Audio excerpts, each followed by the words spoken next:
What's up everyone, Taiki here, and today I want to discuss the state of the markets following the recent dump and why I think DeFi assets should be the point of focus in the following weeks and months. If you like the content, please like and subscribe and check out the premium Discord. I post 3 videos every single week and I share my portfolio in real time. So obviously we've had a very traumatic experience when it comes to this crypto in general, right? Everything has been just getting wrecked, turbo wrecked, feels bad. I don't even hold ETH, but this ETH chart gives me a lot of anxiety, right? Oh my God, like this looks horrible. And at this point, I don't even think it's that productive, that constructive to just complain about holding ETH, right? Or to complain about ETH or complaining about like the Trump, like pump and dump and stuff, right? It's just a waste of time, right? I think at this point, everything is like is down, right? Like Bitcoin's down 30, ETH is down 50%, Solana is down 50%, DeFi coins down, and it doesn't matter if an asset is good or bad; they're all just down. So I think from a market perspective, we should all be thinking about which assets to buy. It doesn't feel good, right? It doesn't feel good. It doesn't feel great. But at this point of the cycle, I think there is a narrative shift. I think this entire cycle was driven by financial nihilism, which did kind of make sense, right? Given that most tech coins are uninvestable, VC coins uninvestable. So if people want to speculate, then the only vehicle to do that is in meme coins. And even me, right? Like I bought Farcoin, right? I believed in Farcoin, and when I made like my capitulation video, right? I mentioned that if Farcoin didn't make it, if Farcoin can't make it, then I just can't build conviction in any of these meme coins, because I genuinely thought that Farcoin was like the best meme. And I think a lot of people feel that way. I think it's psychologically hard for market participants to like buy into meme coins now. And I think we are entering a regime where people will just want to believe in something, right? People want to believe in the tech, or just like fundamentals in general. And with meme coins, like they're cool. I'm not saying meme coins are dead, right? They're going to come back, but it's hard to go to bed, right? Just like buying a lot of meme coins or something. But if you're buying like DeFi coins, like I can go to bed, right? And feel relatively comfy. And I think, the most obvious, like a pendulum shift, right? Is like maybe the markets went too far out in like the nihilistic and like the speculative side. And we kind of like priced in too much good news, right, with Trump. And now we have to go back to, okay, like what actually has value. And, maybe we are going to enter like more of like a fundamental cycle now, right? And then maybe this like marks like the turning point for like meme coins relative to fundamental based coins. And obviously, I have been preaching Maker a lot recently in the last couple of weeks. And, small update. I did mention with this post that I was full port Maker on slight leverage. My entry was like pretty good, right? And I shared like my bag, a part of my bags in last week's video. But I did take off some of I took off all the leverage. Not because I think it was like a bad time to be a lever long Maker, but I'm getting married in like under 2 weeks, and I'm like, why am I doing this to myself, right? So right now my portfolio is like 80% Maker, 20% cash, that type of thing.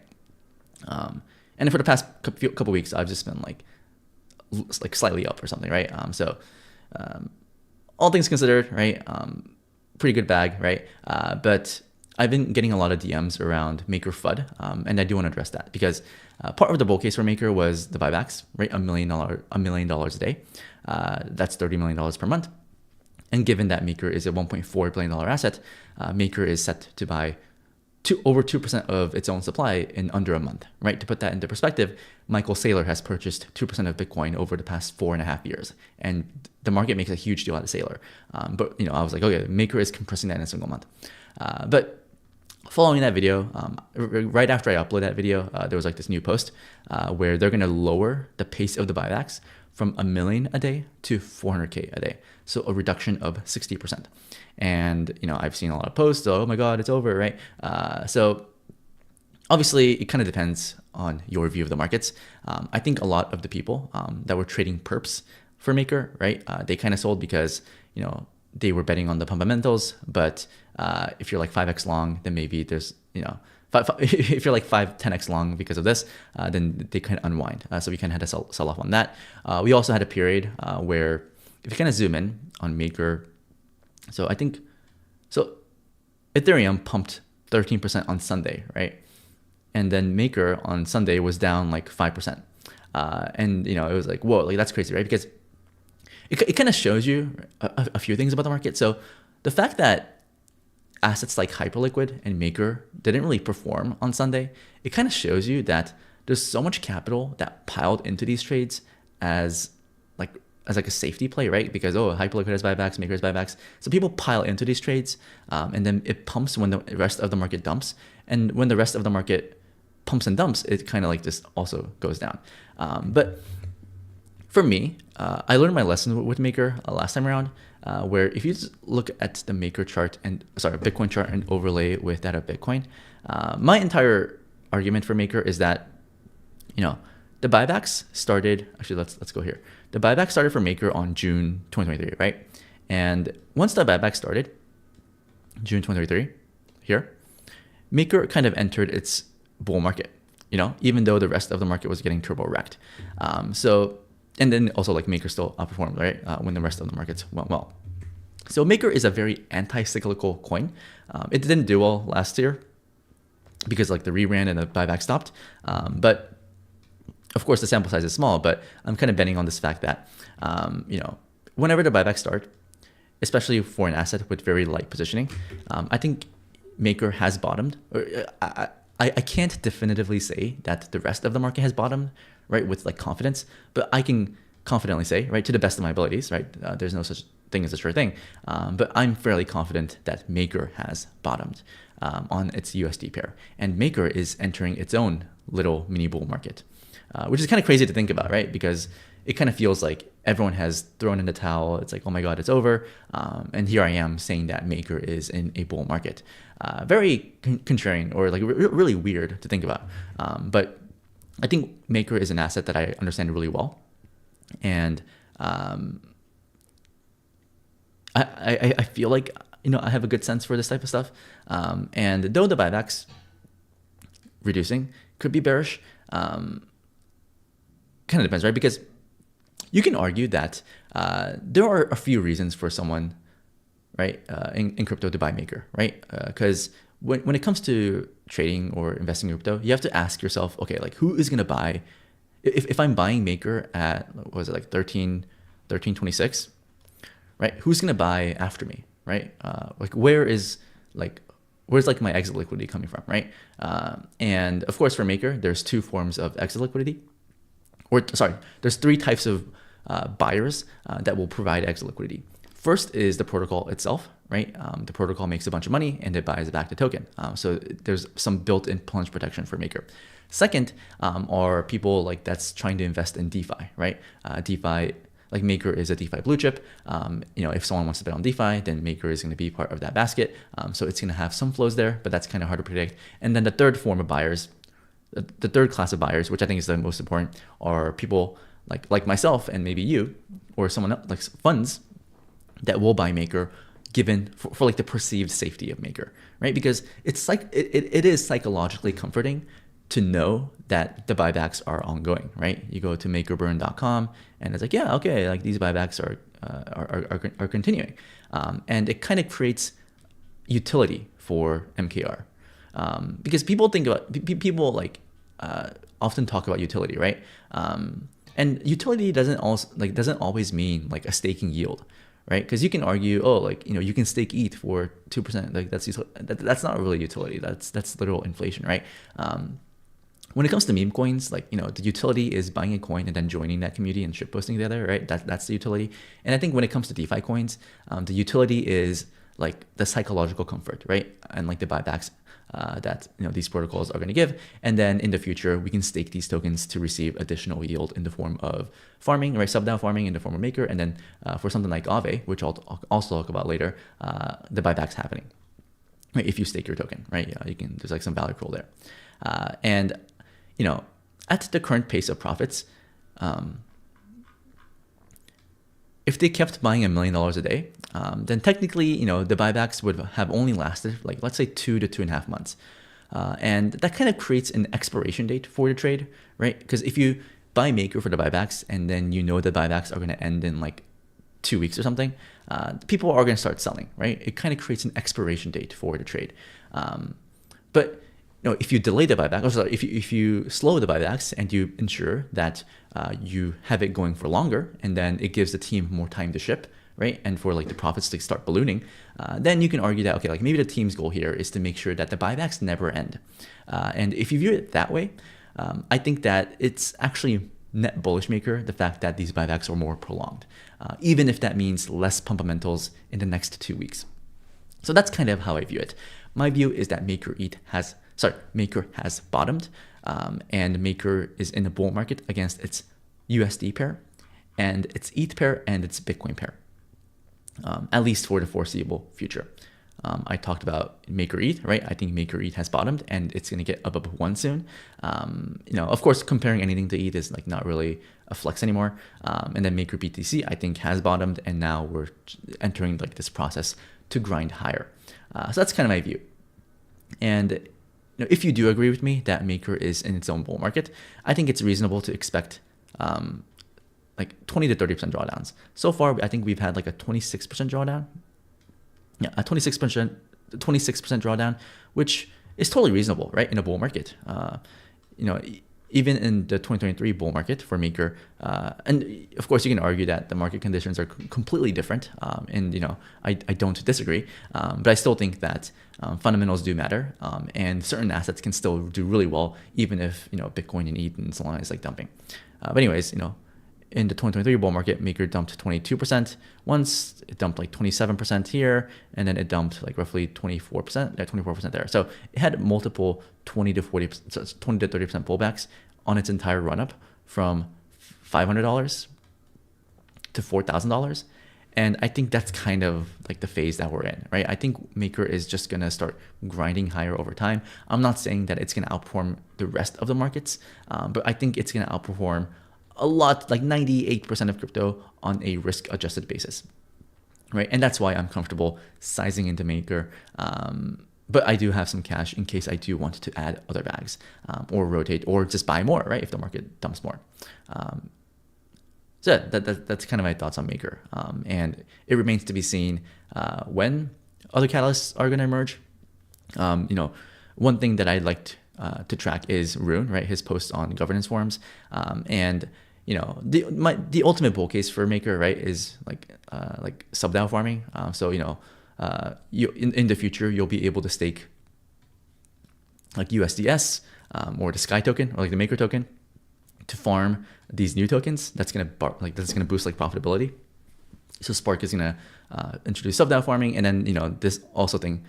This new thing called Polaris got announced, and it's supposed to be like a fork of Spark on Berachain, I believe.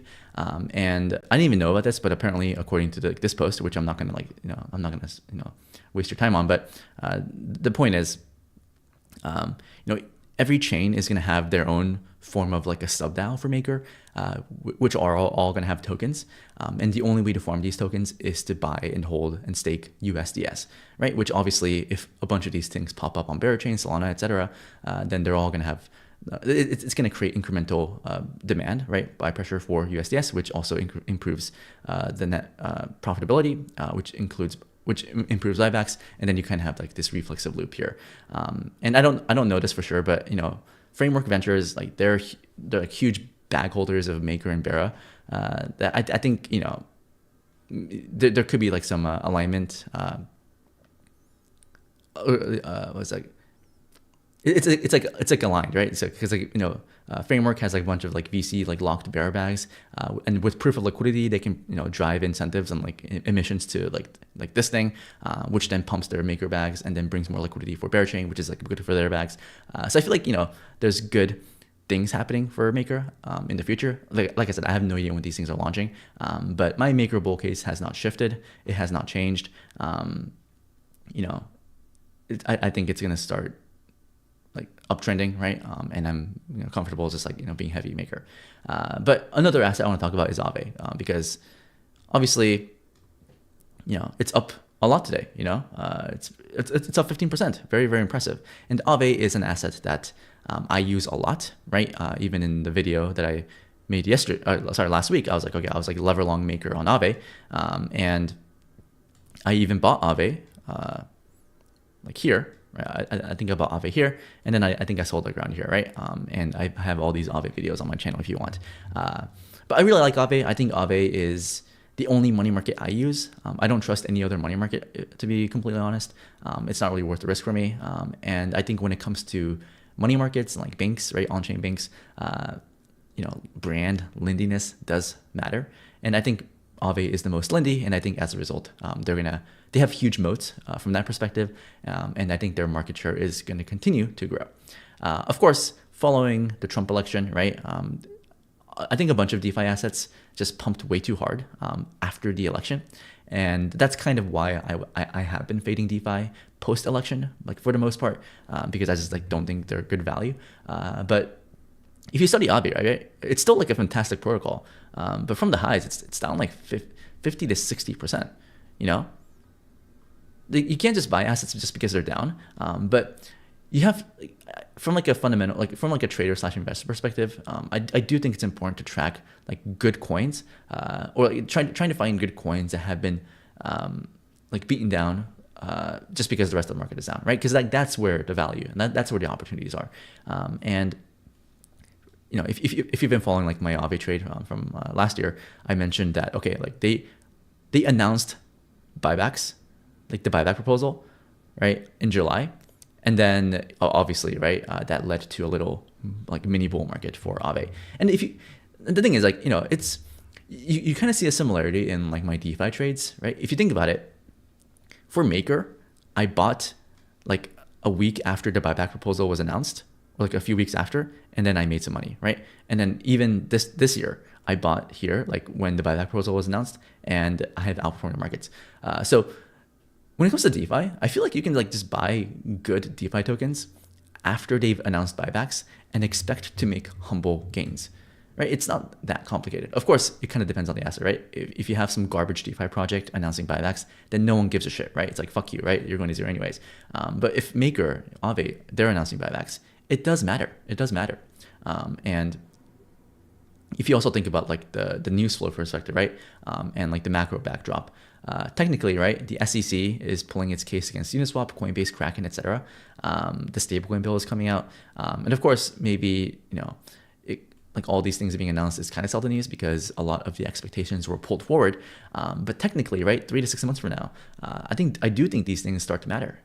And the reality of the situation is these DeFi coins, the fundamentals have gotten better over time, right? And the tokenomics have gotten better over time. So it really wouldn't surprise me if these assets hit new highs later this year, or even, like optimistically later this year, or even like early next year, right? Because if you really believe in crypto and like decentralized finance, surely like you think AAVE would hit new highs, right? Because you believe that more capital is going to enter on chain, and if that happens, then like AAVE should have so much TVL, so much money, and if they start buying back tokens, then like that's a huge thing, right? So I'll link this in the description below, but they're gonna buy like $1 million of AAVE a week for the first 6 months of the mandate, and of course this is good, right? This is good. If you compare this to that of Maker, for example, it's really not that much. So if you $1 million a week, that's $4 million a month, and AAVE right now is a $3 billion asset. So right now AAVE, for the next 6 months, roughly, they're going to accumulate 0.13% of the supply every single month, right? Maybe a little less if AAVE goes up, which is good, right? It's good progress, right? We like to see this happening. But Maker, right? They make $12 million, with this new proposal, they're going to buy back $12 million for a $1.35 billion asset. That's roughly 0.9% of the supply. So for the buybacks alone, Maker, the pace of buybacks is much faster than that of AAVE. But of course, AAVE has been beaten down so bad that maybe AAVE will have more strength in the short to medium term than Maker, right? Just because people have started positioning for Maker, but people have yet to position itself for AAVE. So maybe there's going to be more strength here than Maker. But at the end of the day, I think Maker and AAVE have finally become investable. I've been saying DeFi assets are uninvestable for the last, or since like last year, right? But I think, like Maker and AAVE, two assets that I think are investable. Same goes for Hyperliquid. But I only own Maker for now. I can definitely see myself buying AAVE in like the near future. And given like the state of markets, I don't really expect like up only price action. I think that's like pretty unlikely. So if you can just identify coins that you think can build a base around like these interesting levels, I think these are things that you should put in your watch list, with the expectation that, okay, like you can't expect crazy gains immediately. It's more so, okay, like buy now and then maybe be able to sell like at new highs in 6 to 12 months. Yeah, like these are the plays that are being made available to us right now. Extending time horizon, focus on fundamentals, like token value flows, or token value accrual does matter. And I think AAVE Maker are like the two bright spots in the market, I believe. Like I said, I think Maker is in a bull market. I'm not sure if AAVE is going to be in a bull market. I mean, I think I can make a case that like we're going to enter like a bottoming phase, right? Because yes, the buybacks are good, but the pace is not that much. I think it's more so like, like the more important part is not really like the pace of the buybacks, but it's more the fact that buybacks are happening. So if you want to make like a longer term bull case into DeFi, then yeah, like AAVE makes sense, right? Because if the DeFi market grows, then like AAVE will for sure grow. So you can argue that it kind of, you can like this proposal will activate new buyers in the future, and the market is kind of pricing that in. So yeah, I like Maker, I like AAVE. I just prefer like these fully vested tokens, honestly, because things like Athena, I love Athena. I think it's a great protocol, really strong team. They have so much cash, and they're going to ship a lot, but it's so hard because these things are unlocking in like a few weeks, or maybe the unlock started. I forget, but I think the unlocks will start in a few weeks, and when it comes to like things like Athena, I just have so much PTSD, right? Like with things like Lido, because like Lido has been trading around $1 for like basically its entire life cycle. So if you're like a retail investor, then you just like made no money. But if you look at the market cap, it's up only, right? So it's like one of those things where the team members and like the investors make money, but retail traders don't make money. Like I'm not saying that this is gonna happen for Athena, but it wouldn't surprise me if like Athena is like trading at like $1 for like the next 4 years, right? And then the market cap chart looks like it's up only, and like the, you know what I mean? Like I'm not fighting Athena. Obviously, I do like the protocol, but it's really hard to just buy unlocking tokens, right? Even if it's irrational, right? Even if like the supply is like, even if people aren't selling, I mean, they're going to sell at some point, right? Which makes it really, really hard. But at least for things like Maker and AAVE, it's like, okay, like, the supply has been out for so long. It's like very well distributed. And there's like no real like large holder to dump on us. I mean, Maker does have like Rune, like the founder has like insane bags, but I think, he's aligned with token holders. So I don't mind that. Okay, so we've been going at for 23 minutes. So I think Maker is in a bull market, but you have to let things cook, right? It takes time. I'm not really expecting up only technology, but I'm very optimistic Maker. I think if they can launch sub-DAO farming, like Spark farming, I think it can hit new highs past 4K, and maybe even new all-time highs. But like I said, it's gonna take some time. Same can be said for AAVE. I think AAVE can hit new highs, but it'll take some time. I think we are in this AAVE accumulation phase, and I expect a lot of new buyers to step in, establish a new cost basis, and then drive AAVE higher later in the year or next year. And when it comes to the rest of the markets, I don't have a strong view on Bitcoin, ETH, Solana. I don't really have an edge there, but I think what I'm good at is, I guess, like identifying future catalysts for DeFi tokens, why DeFi tokens might outperform others and stuff. And if you think about where we are in the cycle, I just can't think of a better opportunity. It's hard to be excited about anything right now, other than DeFi, for me personally, honestly. Maybe that's going to change in a few months. Maybe there's going to be like new AI coins or something, like some new narrative, right? But when it comes to the liquid markets, I think, this is like the period to like really deep dive research on which tokens have favorable tokenomics, has market share, and then start accumulating those tokens. And yeah, I think I've talked enough. And yeah, I'll see you guys later. So thank you guys for watching. If you like the content, please like and subscribe. Check out the premium Discord if you want more content. I post 3 videos every single week, and I share my portfolio in real time. And I hope everyone's been holding up well. It's definitely been a really stressful moment in markets. But I hope everyone's holding up. I think, most of the pain, right? I think most of the pain is mostly over. Of course, it depends on the asset, right? Like if the asset is garbage, then it's not gonna end well. But if you can look under the hood and identify things like MKR, AAVE, etc., I think that's gonna be where the humble and comfy gains are gonna be made. So thank you guys. See you guys another time. Bye bye.